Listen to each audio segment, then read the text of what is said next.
अकोला ते खंडवा या रेल्वे मार्गाचं काम मोठ्या प्रमाणात सुरू आहे आणि आपण आहोत सध्या या हिवरखेडमधून हा मार्ग गेलेला आहे शेतांच्या मधून. त्यामुळे या आपण पाहू शकता की माझ्या मागे परिसर जो पूर्ण पाण्याखाली गेलेला आहे. मागे जो पाऊस झाला त्या पावसामुळे इथली शेती जी आहे शेती पूर्ण पाण्याखाली आहे. 1000 हेक्टरच्या वर या ठिकाणी जी शेती आहे ती पूर्ण पाण्याखाली गेलेली आहे आणि यामुळे शेतकऱ्यांचं पीक जे आहे उद्ध्वस्त झालेलं आहे. म्हणजे पेरणी केली आणि पाऊस पडल्यामुळे पूर्ण शेतामध्ये पाणी असल्यामुळे या ठिकाणी पूर्ण परिसर पूर्ण पाण्यामध्ये आणि त्यामुळे शेतकरी आता चिंतेत सापडलेला आणि त्यामुळे शेतकऱ्यांनी या ठिकाणी आता पाण्यामध्ये जलसमाधी आंदोलन सुरू केलेलं. आपल्यासोबत या ठिकाणी शेतकरी नेमकं त्यांच्याकडून जाणून घेऊ की काय परिस्थिती सध्या काय. तर मला सांगाल की आता सध्या आपण या ठिकाणी आहो, नेमकं तुम्ही जलसमस्या काय मागणी आणि काय त्रास आहे. एक लक्षात घ्या, हा अकोला आणि खंडवा जो रेल्वेचा मार्ग आहे, हा रेल्वेचा मार्ग होत असताना आमची जमीन अधिग्रहण केलेली नाही, परंतु हा जो रस्ता आहे हा जुना शिवरस्ता आहे आणि आमचं पाणी इथून पुढे जायचं तो आता या रेल्वे पूल चालू असल्यामुळे रस्ता चालू असल्यामुळे हे आधी बंद पडलं आणि प्रचंड त्यांनी मातीचा ढिगारा या रस्त्यामध्ये टाकला आणि हे पाणी अडवलं. हे पाणी अडवल्यामुळे आमची हजारो एकर जमीन या पाण्याखाली आली.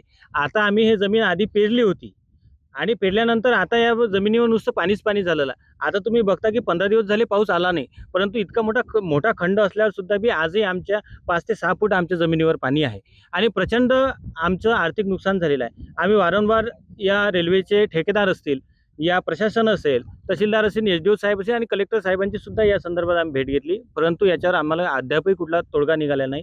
आम्हाला अतिशय वाऱ्यावर सोडलेला आहे. आम्ही एक युवा शेतकरी म्हणून शासनाला वारंवार आमच्या नुकसान भरपाईची मागणी केली, परंतु काही आमच्या हाती आलं नाही. म्हणून आम्ही शेवटी आज जलसमाधी घेण्याचा निर्णय घेतला. जोपर्यंत प्रशासन इथं येत नाही आणि ठोस निर्णय निघत नाही तोपर्यंत आम्ही आता या जलसमाधीपासून मुक्त होणार नाही. आमचे जीव जरी गेले तरी आम्ही आज इथंच बसणार आहोत आणि आमचा न्याय मिळेपर्यंत आम्ही या पाण्याखालीच राहणार आहोत. किती फूट पाणी असेल या शेतामध्ये. तुम्ही आता बघा, माझी 6 फूट उंची आहे, परंतु माझ्या छात्यापर्यंत पाणी आहे. म्हणजे जवळजवळ 5 फूट आजही आमच्या शेतामध्ये पाणी आहे आणि हे आता 6 महिनेही जमीन पेरण्यायोग्य होणार नाही अशी परिस्थिती आहे. आणि दुसरी महत्त्वाची गोष्ट, ही जमीन पूर्ण करोडो उभं आहे. करोडो. आता आम्हाला दुसरा शेत पेरण्यासाठी कुठल्याच प्रकारची सुविधा उपलब्ध नाही आहे.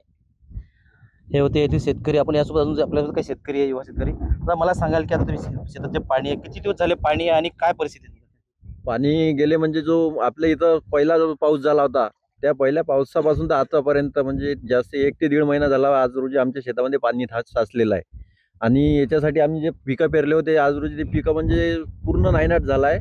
आम्ही ज्यासाठी तहसीलदार, एसडीओ साहेब, कलेक्टर सर्वांजवळ निवेदन दिलं की बा आमच्या इथे शेतात चला, तिथं पाहणी करा, पण त्यांनी आज रोजी काहीच नाही केलं. आमची त्यांना एकच मागणी आहे की आमच्या शेतातील जो हा रस्ता चालला आहे याच्यातून तुम्ही आमच्या शेतातील पाण्यात जाण्यासाठी आम्हाला कोणतरी एक उपाय करून द्यावा की बा नंतर नुकसान झालं नाही पाहिजे असं.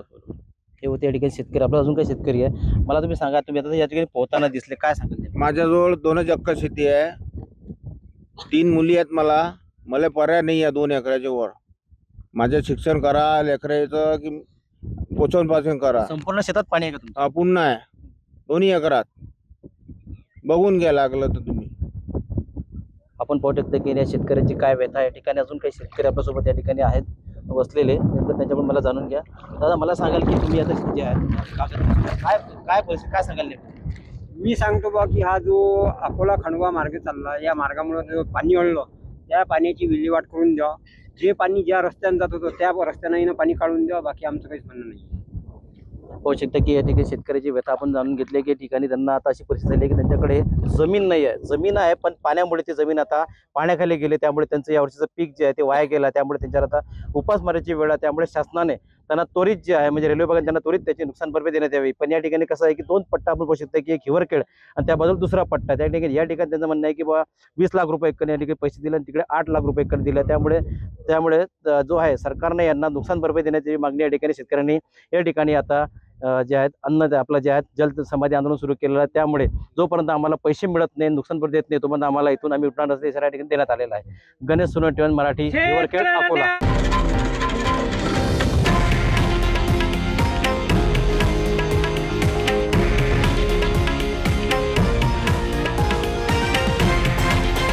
हे आहे देशातील नंबर 1 न्यूज नेटवर्क आणि आपण पाहत आहात TV9 मराठी, एकमेव.